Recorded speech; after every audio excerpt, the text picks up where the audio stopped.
Welcome back to the channel. Today, we're taking a deep dive into the all-new 2025 Honda CMX850 Rebel. This is one of the most talked about motorcycles in the mid-range cruiser category this year, and for good reason. Honda has clearly taken some bold steps with this iteration, and whether you're a loyal Rebel fan or just stepping into the world of cruisers, this one might just be a game changer for you. Let's start with what you first notice when you approach the profile. From the side, the 2025 CMX850 Rebel maintains that unmistakable low-slung cruiser stance. It's muscular but refined, aggressive yet not overdone. The silhouette is sleeker this time around, thanks to a newly redesigned fuel tank that not only looks better but is more ergonomically integrated into the body. The teardrop shape tapers beautifully toward the rider's position, contributing to better aerodynamics and comfort during longer rides. The mid-mounted foot pegs and wider handlebars offer that relaxed cruiser feel while still giving you enough control for more spirited riding. The rear end has seen some of the most noticeable changes. The back features a more contoured fender design,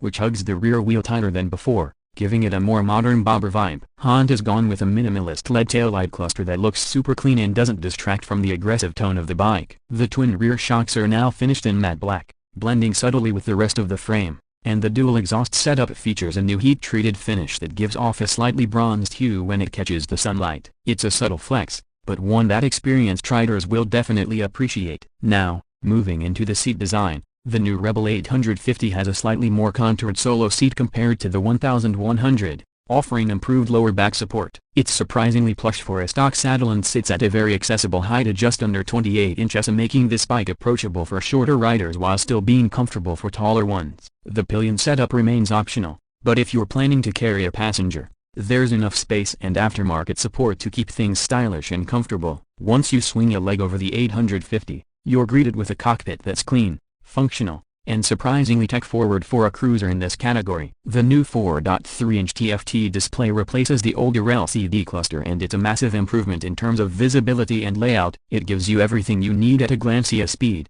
RPM, gear position, fuel range, riding mode, and more. The interface is sharp and reacts smoothly, even under direct sunlight. The switchgear has been updated too.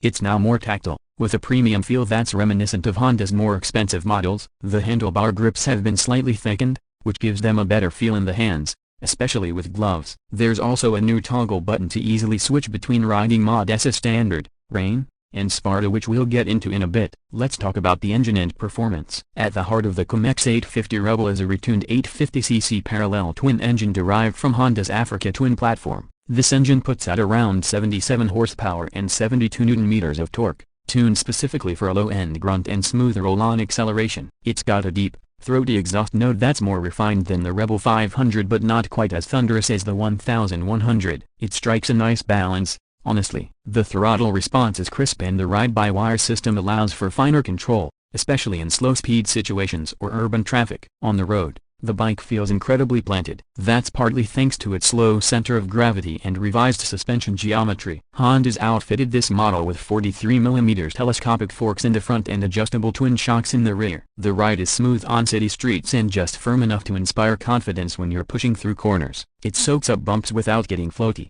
and the stability at highway speeds is impressive for a cruiser of this size. Braking performance is handled by a 296mm front disc and 240mm rear disc, with dual-channel ABS standard. The bite is progressive and strong enough to bring the 850 to a stop with confidence. And speaking of control, the new slip assist clutch is incredibly light, making it easier to manage in stop-and-go traffic or during longer rides without wrist fatigue. There's also optional Honda selectable torque control, which gives you an extra layer of safety, especially in slippery conditions. Fuel economy is surprisingly solid for a mid-weight cruiser. You're looking at about 50 miles per gallon under mixed riding conditions. Combine that with a 3.6-gallon tank, and you've got a range of around 180 miles before needing a refill. That makes it ideal for weekend rides or even light touring if you kit it out with bags and a windshield. Now, let's talk numbers. The 2025 Honda CMX850 Rebel starts at around $9,299 in the US for the base trim. That's actually a pretty solid price point considering what you're getting in terms of engine performance,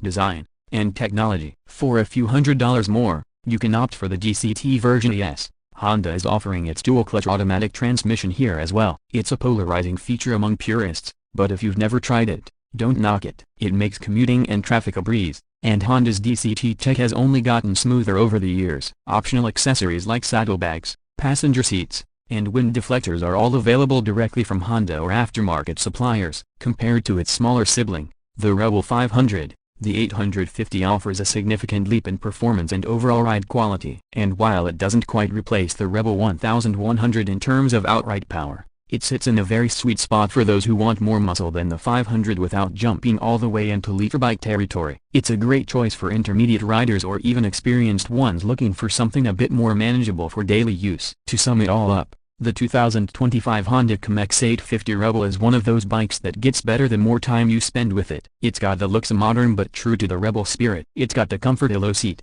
upright riding posture, intuitive controls. It's got performance that's exciting but approachable, and tech that doesn't overwhelm you but genuinely enhances the ride. Whether you're carving up back roads, commuting to work, or just taking a slow cruise down the coast, this Rebel has the versatility and charm to make every ride memorable. If you're in the market for a mid-sized cruiser with a bit of edge and a lot of refinement, you owe it to yourself to take the CMX850 out for a spin. Honda's knocked it out of the park with this one, and I have a feeling we're going to be seeing a lot more of these on the road this year. Thanks for watching, folks. If you found this review helpful, drop a like, subscribe for more content like this, and let me know in the comments, so would you go for the manual or the DCT, and is this the perfect middleweight cruiser in 2025? Catch you in the next one.